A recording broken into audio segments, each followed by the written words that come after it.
Hi மக்களே, இன்றைக்கி நாங்கள் எங்கே வந்திருக்கோன்னு பார்த்தா குலதெய்வ வழிபாடுக்காக குலதெய்வ கோவிலுக்கு வந்திருக்கிறோம். பாருங்கள்,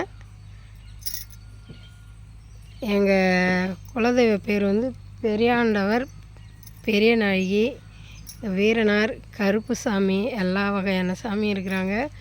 ரொம்ப துஷ்டமான கடவுள் தான். கைக்கு மேல் பலனை தரும் கடவுள் அப்படின்னு கூட சொல்லலாம்.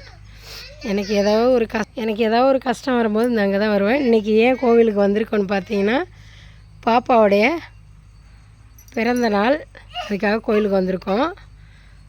பாருங்கள், இங்கே இந்த கோவிலில் ஸ்பெஷலே இந்த ஆலமரம் தான். பெரிய ஆலமரம் மக்களே, சாதாரணமான அடிக்கும் சாதாரண ஆலமரம் கிடையாது.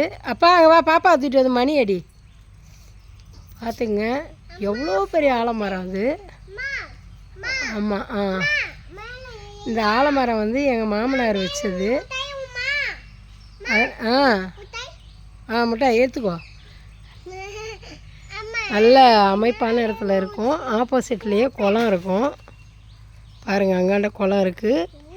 நல்ல ஒரு அதுக்கு பக்கத்துலேயே சுடுகாடு. பாப்பா பிறந்த நாளுன்னு இல்லை, தம்பி பிறந்த நாள் வந்தாலும் வருஷம் நாங்கள் இங்கே வந்து தான் நாங்கள் வந்து எல்லாம் ஒரே இதுவாக கடந்தது, இந்த மாதிரி கடந்தது, சருகாக கடந்தது. வந்து இப்போ வழி பாதை எல்லாமே தம்பி நான் தொடப்பம் வச்சு க்ளீன் பண்ணோம்.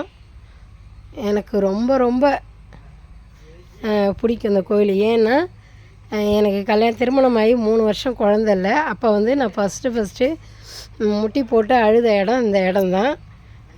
பார்த்துங்க, இதே இடம்தான், வேறு இடம்லாம் கிடையாது. பாருங்கள், அப்படியே அழகாக இருக்கும் கோயில், பார்க்குறதுக்கு சூப்பராக இருக்கும் மக்களே. அழுதேன் அந்த வருஷமே, என் பையன் இருந்தான்.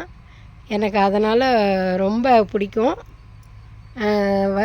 நாங்கள் பிறந்த நாள் எல்லாருமே, பாப்பாவுக்காக இருந்தாலும் தம்பிக்காக இருந்தாலும், ஃபஸ்ட்டு ட்ரெஸ் எடுத்துகிட்டு வந்து இங்கே சாமி கும்பிட்டுட்டு அதுக்கப்புறம் தான் வீட்டுக்கு கூப்பிட்டு போய் ட்ரெஸ்ஸை போட்டு கேக் கட் பண்ணுவோம். இப்படி தான் நான் சாமி கும்பிடுவோம் மக்களே. இதை பாருங்கள், எடுத்துகிட்டு வந்து பாப்பா ட்ரெஸ் எல்லாம் வச்சு சாமி கும்பிட்டாச்சு. சிறப்பாக சாமி கும்பிட்ற வேலை முடிஞ்சது. இப்போ வீட்டுக்கு கிளம்ப வேண்டியதான். இந்த கோயிலை முழுசாக காட்டுறதுன்னா காட்டவே முடியாது மக்களே, அந்த அளவுக்கு ஒரே இதுவாக இருக்கும். இந்த ஆழம் விழுதுகள் அங்கேயும் அப்படியே இதாக இருக்கும். சுற்றி இயற்கையாக இருக்கும். மனசுக்கு வந்தோம்னா அவ்வளோ ஒரு சந்தோஷமாக நிறைவாக இருக்கும் மக்களே. நீங்கள் நான் வந்துட்டு போனாலே எனக்கு நல்ல ஒரு பாசிட்டிவ் வைப்ரேஷன் கிடைக்கும். அதனால் நான் அடிக்கடி வருவேன். இப்போ உடம்பு முடியாததில் தான் வருவோம். சண்டே வருவோம் மக்களே. அப்போ காமிக்கிறேன். போயிட்டு தான் பாப்பாவுக்கு பிறந்த நாள் கொண்டாட போகிறோம் மக்களே. என் பொண்ணுக்கு எல்லாருமே வாழ்த்து சொல்லுங்கள். அவ்வளோதான் மக்களே. வீடியோ எப்படி இருக்குன்னு கமெண்ட்டில் சொல்லுங்கள். இதோட முடிச்சுக்கிற மக்களே. பாய் பாய்.